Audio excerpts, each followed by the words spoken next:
Have you been thinking about making a home purchase in 2021? Maybe moving to Florida? Well, the market is on fire. I mean, like super hot down here. And for many of you, this may be uncharted territory. So in order for you to win the bid, you got to be prepared. So I'm going to break it down for you, the good, the bad, the ugly, and how to prepare yourself for buying a home in 2021. Stick around.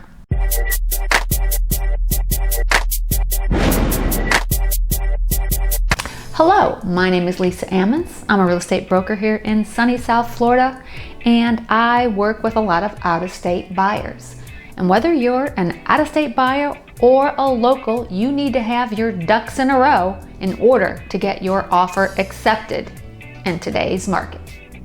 And even if you're considering new construction, there are some twists and turns with that as well, which I will cover at the end of this video. So if you're dying to find out how you can get the upper hand, smash that like button. And don't forget to subscribe. Okay, well, unless you've been living under a rock, you know that the real estate market is like off the chain crazy. And it's not just here in Florida. I talk to people all over the country, and they tell me real estate is on fire everywhere, and homes only last hours, and there are bidding wars. So it's just not here in Florida. So here in the Treasure Coast, we are experiencing record highs, and the fact that we have low inventory makes the environment extremely competitive. So yes, it's a seller's market, and the days of lowballing or even going $10,000 below the ask price, well, they're pretty much gone.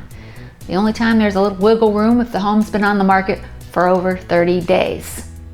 So basically, the list price is the starting price. So how do you stand out? How do you compete? It starts with being prepared. Besides making a great offer, which we'll talk about in a minute, you need to put your best foot forward. If you want the seller to consider your offer seriously, they need to know that you can close. So if you are financing, you should consider using a conventional loan. That's what most sellers prefer. And you're going to be competing with other people on the property, some of which will have loans. Seller needs to know that you're a strong buyer, that you have good credit. Other loans like FHA loans and VA loans, well, they have lower credit requirements. They also require less money down. The seller is going to pick the strongest offer, so that means the strongest buyer. So if you can, consider using a conventional loan as your loan of choice. Now, if you're a cash buyer, you have a little bit of an upper hand there. You will need proof of funds. That would be some type of bank statement that would have your name on it and reflecting that you have enough cash to close. In addition to your name, it needs to be recently dated. Sellers aren't going to take a statement from a year or two ago, so make sure you have that in hand at the time of offer. Now, in this market being as competitive as it is, and also with COVID, sellers are expecting us to pre-qualify you before even making the appointment. So it's common practice for us to ask for proof of funds or a loan approval letter before even making the appointment to see the house. I mean, if I were selling your house, I'm sure you would not want me to bring a bunch of people through who had no intention of buying. Basically, they don't want browsers. They want to know that you're ready, willing, and capable of buying the home now. In today's real estate market, there's not a seller that's going to accept a contingency for you to sell your house, for instance. So you need to make sure that the contract is free of financial contingencies. You also need to make sure that the contract has no concessions. If it were a buyer's market, you could often negotiate getting some closing costs paid by the seller, but not in this seller's market. So your contract needs to be free of contingencies and free of concessions. Having a good earnest money deposit is also key. The amount that you put down tells the seller how serious you are about buying their home. A seller doesn't want to take their house off the market for someone who's not willing to put up some substantial cash. So the larger your down payment, the stronger your offer will be. Now make sure that you plan on buying this house, because that's also the money is at risk if for some reason the sale doesn't work out. So it's very important that you pay very close attention to the time periods on the contract, when your due diligence period is over, and if for some reason you have to withdraw from the sale due to, let's say, a inspection, you do so within the allotted period of time. So having a good down payment is key. And speaking of down payment, many of the contracts here in Florida do have a right to inspect and a right to cancel. So if you do an inspection and something substantial, like a big ticket item, like a new roof, comes up during your inspection period, you can get out of the contract and you can get your deposit back. Now, if you're looking at a home that looks like it's in really good shape and you're not worried about finding anything big ticket items, you could waive your inspection in order to strengthen your deal. While it may make some people uncomfortable, it may be just the one thing that takes you over the edge and having a contract that's accepted. Sellers are always a little nervous during the inspection period because they know you can cancel. If there's no canceling, they're going to like your contract better. Don't let the thought of offering more than the asking price overwhelm you. Sometimes when a home is newly listed, simply offering $3,000, $4,000, or $5,000 over the asking price is enough to win the deal.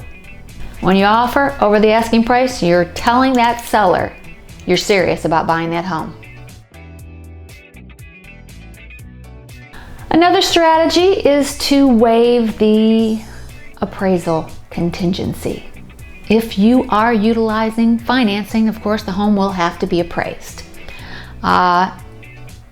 In normal circumstances, if the home doesn't appraise, normally the seller would lower the price to the appraised value. That is what the bank is going to use. They are going off the appraised value, regardless of what that contract says. So, offering to pay the difference if the appraisal doesn't come in will also give you an edge. Another strategy is to write up an escalation clause. An escalation clause means that your offer will outbid other offers up to a maximum price. This means that you make an offer saying you are willing to pay X for the home. But if a higher offer comes in, you're willing to increase your offer to Y. It's important to put a cap on it. So when you write an escalation clause, you're willing to come up to a certain amount. And of course, the seller needs to show you he has a bona fide offer from another buyer that's fully executed before he has you bring your offer up. This will surely get the seller's attention. And last but not least is to write a buyer's letter. These type of letters, you basically tell the seller a little bit about yourself and why you love the house and why you want to live there, and you send it on over with your offer. Some sellers, it's just about the money, but there are some sellers that are emotionally attached to their house, and a buyer's letter may be just the thing that makes them pick you, because they want to see that the house goes to somebody either like them or they like your personal story. It is something that's done. It may or may not work, but it's something you can consider. Now let's talk about timing. In a normal market, you go out and look at a house and maybe you take a day or two to think about it. That's not the case now. You don't have a night to sleep on it, because it'll be gone the next day. So you have to be willing to act, and act quickly if you really want the house. And I get it. A lot of people aren't comfortable with that. You know, it's a big decision, it's a big purchase. But this is where you gotta put your big girl pants on and just jump on in, because that is where we are. Okay, you say, the heck with that. I don't wanna be in a bidding war. I'm gonna buy a brand new house, new construction, so I don't have to deal with any of that. And that's a great idea, because you wouldn't have to deal with any of that. But there are a few twists and turns with new construction right now. So let me tell you what's happening there. Okay, I get people call me all the time and ask me about these neighborhoods, the 55 plus neighborhoods, gated neighborhoods, particularly the ones where the developer is advertising online. They have a website, they show all the floor plans. First thing, the base price is not the price. And you won't see that typically on the builder's website. There's a base price for the house, then there's a price for the land. You gotta add those two together. That's the first thing. Second thing, the price changes frequently right now. Builders are having at least monthly price increases, sometimes price increases twice a month. So what's online may not actually reflect what the price is. And I'm sure somewhere on there they've got small print that says up to, estimate, not guaranteed. The prices are never correct online. Now with these price increases, I try to really articulate this very well with my customers, because if you wait, you will pay more. Guarantee it. Now right now the builders are having price increases for a variety of reasons. One, demand, and two, building materials. Building materials are becoming harder and harder to get, and most of the builders are trying to forecast what those materials are going to cost 12 months from now. So of course they're trying to price that in. Now with that in mind, let's talk about the length of time it takes. If you're a person looking to get into a house, let's say in the next 6, 7, 8 months, there are very few builders right now here in Florida that can do that. So if you're looking to get into a home within a short period of time, new construction is going to be difficult. You may have to consider a resale. And maybe you're ready to do this right now. You're ready to sign on the dotted line and build a house. Unfortunately, sometimes you can't. Many of these builders are putting people on waiting lists. They are not writing contracts. They have a backlog of people already under contract and they can't keep up. So what's happening right now here in Florida is more than half of these builders are putting clients, buyers, on waiting lists. Now you can't just get on the waiting list.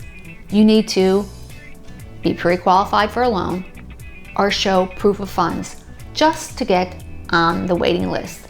They basically want to know that you are capable of buying so that they don't clog up the waiting list with people that aren't ready, willing, and able to buy.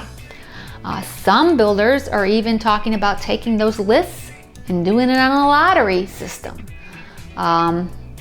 We have entered uncharted territory with the demand for building new houses. So let's talk about this waiting list thing.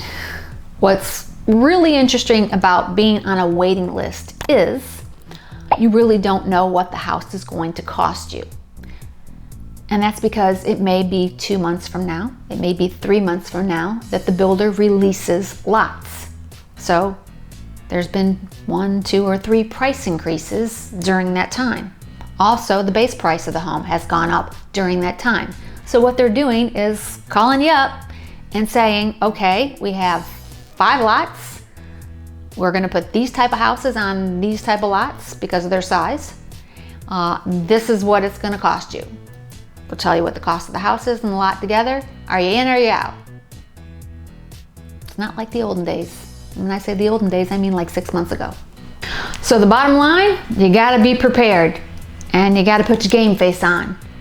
And you should probably get a really good realtor to help you navigate through this strange and stressful process. Having a good realtor who can hold your hand and help you navigate through the process is key to winning the bid. And I might be somebody like that you would call. And my contact information will be floating on the bottom of this video.